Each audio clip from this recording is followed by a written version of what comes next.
evening. Welcome to Wholesome Roots. Yes, it is evening in the middle of the week. I've been at work all day and I just came out to do my normal evening routine, and I saw how far gone the goat's paddock was. They've eaten it down quite a bit in here, as you can see. So I don't have time to give them a completely new paddock. So what I'm gonna do is a classic move. You've seen me do this before, but we're gonna do a paddock expansion. So that's gonna give them just a bit more stuff to eat and hopefully buy us some more time until the weekend. So what I'm gonna do is take this section of Premier fence that I have up against the hard fence, because there is that physical barrier already. So really this fence is sort of wasted right here. When I take it away, it's going to open up all the stuff in between the fences that they'll be able to eat that down, which will be good. And then I can set up that fence over here. By design, I'd left two different sections of fence meet right here, so I can just take that other fence and put one end here, open that, and make as big of a paddock as I can, and they'll have all that lush vegetation to eat. They're following me up here because they know I'm about to do something. And Rowan and Liam are out here just because. Fresh air, even if it is muggy Georgia fresh air in the 80s, is still good for you. And we've been getting rain every day just about. Matter of fact, we had to delay starting this video because of a brief little storm. So anyway, I could also take that fence and set it up down there and do the same thing, but it's a little taller. The stuff's a little bit more overgrown over there and harder to get through, and I'm not really wearing the proper clothing. I'm wearing shorts. Maybe that could be a different expansion when they eat down the other. And that fallen cedar tree is new. That must have happened last night or today while I was gone. Just by opening up the end that was right here and putting it down there has opened up this much space already. And you see that's got them pretty well occupied for the time being. I should have time to set up the rest of it without them figuring it out, and we'll see how distracted this keeps them.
not sure exactly when it happened or how it happened, but I was setting up the fence down that way and I looked over and Kitty had jumped over and the baby was trying to get through, and so now Kitty's on the other side. Now I'm on a time limit and somehow the camera fell over, so I don't know when it stopped filming, but yeah, I have corrected the issue and now I got to finish this because all the other goats really want to come through. So all right, I got to work fast.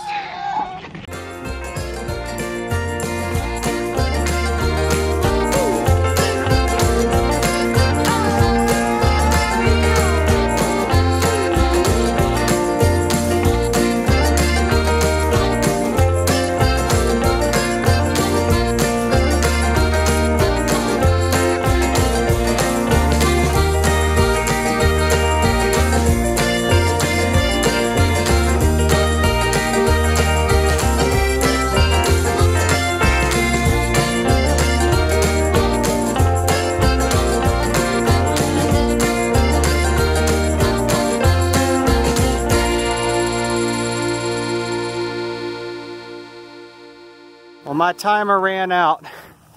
I couldn't hold them back. They were still sneaking in, and the main camera ran out of battery, so I'm not sure when it stopped filming, but I just opened the gate and let them all in.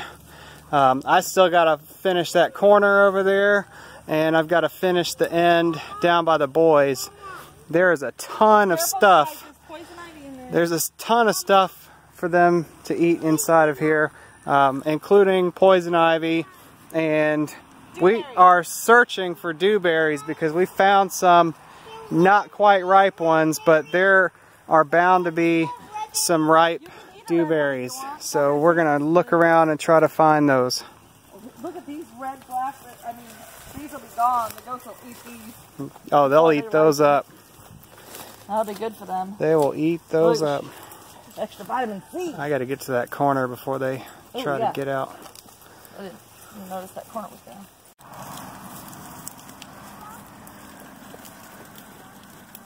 You never did find the taste of this, huh? Puppies walking amongst the goats.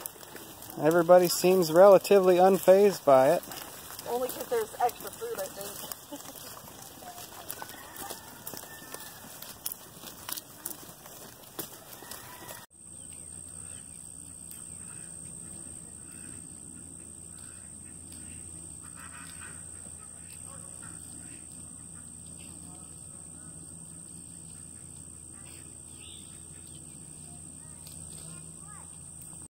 They spotted me.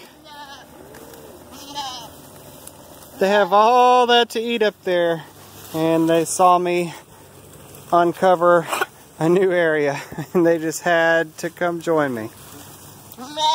Oh my gosh, you guys are ridiculous. Well, incredible how much space was opened up just by moving one fence. We gained all of what you see that's behind me, and then I was able to inchworm some things. If I can figure out how to swap the camera. I had to revert to the cell phone because the battery died on the regular camera. Then that area down here, you can tell where the old border was. I was able to shift and gain all of this.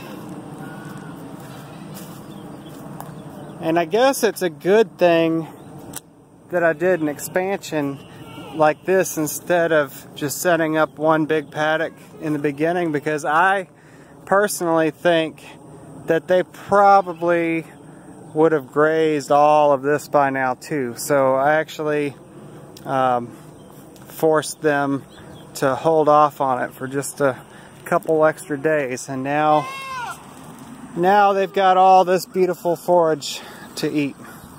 That escalated quickly, didn't it? And I thought this was going to be a boring video, just a little evening after work doing some chores, and it actually turned out to be quite exciting. So I'm happy. They seem happy. I hope you guys are happy. I'm gonna take it in now, do the rest of my chores, and move on to making dinner for everybody. I want to thank you guys so much for being a part of this. You know the drill. Do you? I don't even know if I know the drill. Let me remind again. The drill is like the video, share the video, subscribe to the channel, tell all your friends, come back and see us, and thank you for watching Wholesome Roots. Good night. Eugene performs this stunning feat with his hooves. Impressive.